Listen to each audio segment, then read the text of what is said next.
Hello, pocket knife community, knife lovers, knife enthusiasts, interested viewers. Folder here. Uh, I'm gonna do a very quick review on the Vosteed Nightshade. I did an overview a few videos back in my normal format at my desk with the Vosteed Nightshade in flipper tab. And for the most part, I like this knife a lot. So much that I got another one because they're so cheap. I shouldn't even say cheap. I should say inexpensive because they are not cheap. I mean, for me, this is the best quality knife that's come around in a long time at this price point. This second overview I'm doing is because I got the deployment hole version. So, you know, if you want to see my other review, please go back in my videos and watch it. But I'm going to just touch base on this version. I'll dabble back and forth a little bit, but this is going to be a short video. So I'm not going to get into the deep particulars because I have already. But I will say this about this knife. First impressions. One, it does, the action is still the same drop shutty action as the flipper tab version.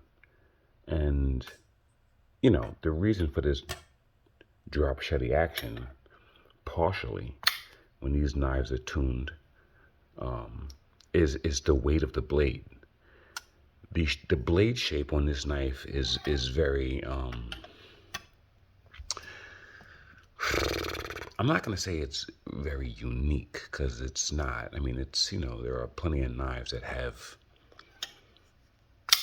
blade shapes like this. This is basically a full flat grind leaf shaped blade. It's just that the geometry of the knife screams cookery.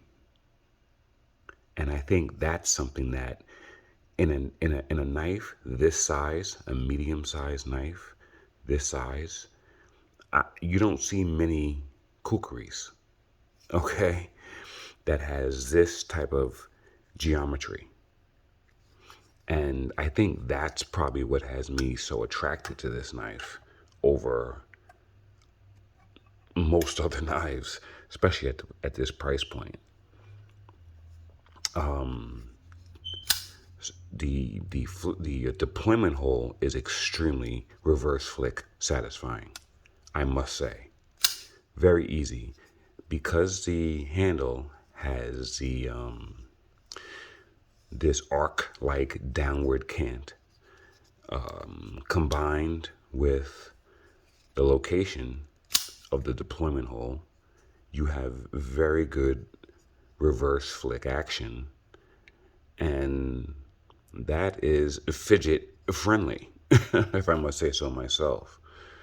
And like I said, the weight of the blade and the shape of the blade yields very good drop shut action. So that also is very nice. Look at that. Just drops. Like it's tuned like a knife 2 to 3 times its price point. Yeah, so all the positives that I said about the flipper tab version. And guys, I flick this thing with my wrist a lot. I just want to highlight that. When I use a flipper tab, I tend to use wrist. You don't have to. I just wanted to point that out in the action. If you want to use push button, it's there. Okay? If you want to use light switch, it's there. It fires right out. So I just wanted to kind of point that out in case you're looking at my videos going, he's using a lot of wrist on that flipper tab. I don't have to. I just like to. Okay? No, this tab is, I love the position of it. It allows for the blade to fire out really nice without using any wrist. Just want to point that out. Anyway, back to the deployment hole version. The only negative, and it's not really a negative, other than things I've said before in my other video. So you got to go back and watch that video. But the only negative I would have to say about the deployment hole version is the window on the deployment hole is marred a little by the liner. So you see the liner here, which allows for your lockup to go away, right? Okay. You can see that the liner comes through that window, giving you a little bit less hole for that flick. But with my big fat hands, if I can do it, I'm sure a lot of other people can. It's not that bad. I mean, it is a little bit. I understand why it's there, because they need to have the access.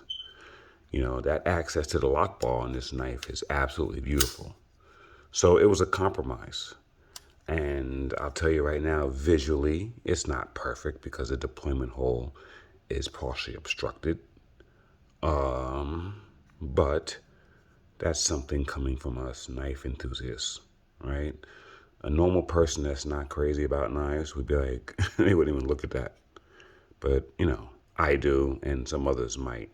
But like I said, it doesn't prevent the reverse flick at all. So, yeah. Absolute pleasure. I will tell you right now that since I got these, I've carried them every day. And, at this price point,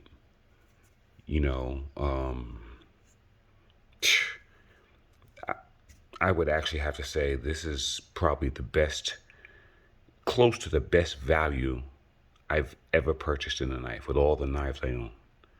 I mean, I could probably think of one, maybe two others that were just ridiculously good values. When I say good value, I mean amazing tool for the price, like amazing. But this knife I would definitely put in that category. Okay, definitely, because the EDC, the ergos. Oh, one other thing I have to say. I remember talking about, before I go, because this video is about to end right now, because like I said, I didn't want it to be long. The ergos on this, holding this in my hand, I'm just getting, I'm getting 4, right? It's not a full 4 because it's not coming out the back, but I'm getting it, and that's with the flipper tab, okay? Which is incredible for a knife this small. And it's just because the only obstruction to where the pivot is the tab. It's there. Having this version without the flipper tab, okay, right? So as you can see where I'm going already with this, no flipper tab. So now you can hold on to that area. The flipper tab would normally occupy right here, but you can hold on to that. Now look where my hand is. I mean, you can get there's no front finger choil, right? But you don't even need it because you can get a whole hand on this thing and get up on the jimping. So yeah, that's another advantage of the deployment over the flipper tab. But the beautiful thing about this is, being so cost effective, you don't have to choose. You don't have to choose between, darn it, which one am I going to get? Yeah. Price is so low, you can get them both. That's all I got.